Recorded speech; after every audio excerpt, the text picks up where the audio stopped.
बीघा 4 बीघा ज़मीन है, वो आज 12,000 15,000 की नौकरी के लिए इंडस्ट्री फैक्ट्रियों में जा रहा है, जबकि वो खुद उतनी मेहनत अगर अपने खेत में कर ले तो फिर कोई दिक्कत ही नहीं है। तो किसान को एक एक किसान को पकड़ रहे हैं और उनको समझा रहे हैं प्राकृतिक खेती के लिए, जैविक खेती के लिए। और पूरे भारत में शायद एक आध कोई गांव ही होगा, राजस्थान में तो कोई पूरा गांव है नहीं।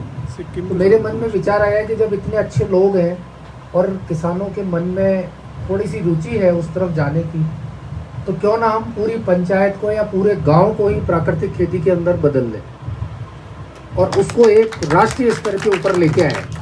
कि देखो भारत में ये एक पंचायत ऐसी है जिसके सारा का सारे तीनों गांव या 2 गांव जो भी आ रहे हैं, या हम एक गांव से शुरुआत करें कि पूरा गांव प्राकृतिक खेती के ऊपर आ जाए। यहाँ किसी प्रकार की कोई दुकान नहीं है। आपने सुना होगा सिक्किम जो अपना राज्य है वो पूरा जैविक राज्य है। मैंने उसका भ्रमण किया है मंत्री जी के साथ में कई बार। बीच में कृषि विभाग का एक बहुत बड़ा प्रोग्राम होने वाला था ग्राम, वो किसी कारण से उसको भी टाला गया है, लेकिन वो होगा आने वाले समय में। उसके अंदर हम लोग आपकी जहोता पंचायत को लेकर आने वाले थे ताकि वो बाकी के किसानों को दिखा सके पूरे राजस्थान को। उसमें क्या देश और विदेश से सभी लोग आने वाले थे, मार्केटिंग के आने वाले थे।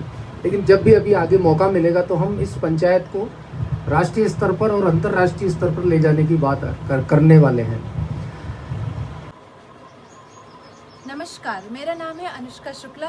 मैं डॉक्टर बीलाल इंस्टीट्यूट ऑफ बायोटेक्नोलॉजी में रिसर्च असिस्टेंट हूँ और मैं शहर में रहती हूँ, लेकिन मैं कहना चाहती हूँ कि सभी हमारी माताएं और बहनें आएँ और इस जहोता गांव में जैसे आप देख रहे हैं कि रसायन मुक्त खेती हो रही है, उसमें आए और आगे बढ़ के आप खुद भी अपने पैरों पे रसायन मुक्त खेती करें।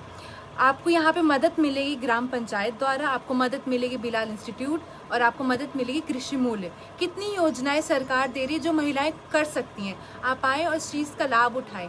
SSG ग्रुप की कितनी योजनाएं हैं उसको आप देखें, जानें और उसको फील्ड में इम्प्लीमेंट करें। Thank you. और ये भी पूरा ऑर्गेनिक पे काम कर रहे हैं। ये वो किसान है जिनको देखकर और लोगों को भी प्रेरणा मिलती है, लोग इनको कॉपी भी करते हैं। तो ये पहल करती है, इसका मतलब और किसानों को पूछने वाले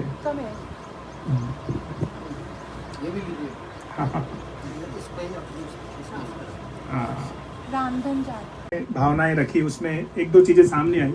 पहली चीज तो मुझे ये लगता है कि जिस प्रकार से हमारे फैमिली डॉक्टर्स हुआ करते थे, तो आने वाला वो समय दूर नहीं जब हमारे फैमिली किसान भी हमारे होंगे कि जो अच्छा किसानी करेंगे तो कई लोग हैं उनसे खरीदेंगे। एक जो चीज़ समझ में आ रही है वो ये है कि अगर हम एकाकी भाव से करेंगे, अकेला कोई व्यक्ति कहीं चलेगा तो वो सफल नहीं हो पाएगा। अगर हम सामूहिक प्रयास करेंगे तो शायद वो दिन दूर नहीं जब जहोता को एक उन्नत खेती के लिए पहचाना जाए और उसमें सब में आपका सभी का सहयोग रहेगा। साथ ही सौभाग्य से ऐसे अधिकारीगण हमारे बीच में समय समय पर उपस्थित नीचे चल जाता है वैसे भरने के बाद अपन जो है ना भर में डालें, इसको भरने के बाद ही भर में डालिए। ये आज वैसे हाँ शुरू हुई और वैसे भी क्या टाइम था नहीं, फिर भी मैंने कहा चलो तो आजकल कर दिया ना क्या सार्थकता करता है कार्यक्रम की, और जो लोगों को मोटिवेशन मिलेगा वो हमारे लिए बड़ा उपयोगी होगा। तो मैंने कमिश्नर साहब को बोल के भी आया हूँ। अच्छा, हो सकता है वो थोड़े दिन में आपके यहाँ विजिट। नहीं बिल्कुल। तब तक हम नरेश कुमार गोयल जी हैं, उनको वैसे भी कॉलेज एजुकेशन से आए हैं, तो एक प्रपोजल भी चल रहा है। उगाना, ग्वार हाँकना सब छोड़ दिया, सावन हाँकना सब छोड़ दिया। आप बोले तो